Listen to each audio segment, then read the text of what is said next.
టమాటాలు ఇట్లా బాగా ఉడుకుతున్నాయి లేదా అప్పుడప్పుడు తీసి చూసుకుంటుండాలి. చూడండి ఇట్లా బాగా ఉడికినాక కాసేపు ఉడకనిచ్చేస్తుంది. ఈ నీళ్ళతోనే టమాటాలన్నీ ఉడికిచ్చేసి ఆపేసుకొని మనం ఉడికిచ్చిన అన్నంలో వేసి కలిపేసుకుంటే టమాటా రైస్ రెడీ.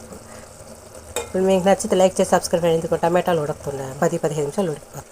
కొంచెం కారం, ఆల్రెడీ గరం మసాలా వేసుకోవచ్చు. నేనైతే ఇలా అన్నిట్లో దేనికి అనేసి ఇట్లయినా బాగుంటుంది. ఒకసారి ట్రై చేసి చూడండి. మీకు నచ్చితే లైక్ చేసి సబ్స్క్రైబ్ చేయండి. Thank you. ఇప్పుడు టమాటా రైస్కి టమాటాలు ఉడికిపోయినాయి. కొత్తిమీర వేసి దించేసుకొని కలిపేసుకుంటే టమాటా రైస్ రెడీ. మీకు నచ్చితే లైక్ చేసి సబ్స్క్రైబ్ చేయండి. Thank you.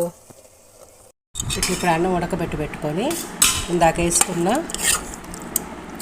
టమాటాలు కూడా వేసి కలిపేయాలి. అంతే ఫ్రెండ్స్, టమాటా రైస్ రెడీ.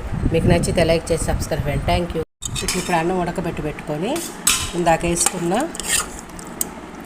టమాటాలు కూడా వేసి కలిపేయాలి. అంతే ఫ్రెండ్స్, టమాటా రైస్ రెడీ. మీకు నచ్చితే లైక్ చేసి సబ్స్క్రైబ్ చేయండి. Thank you.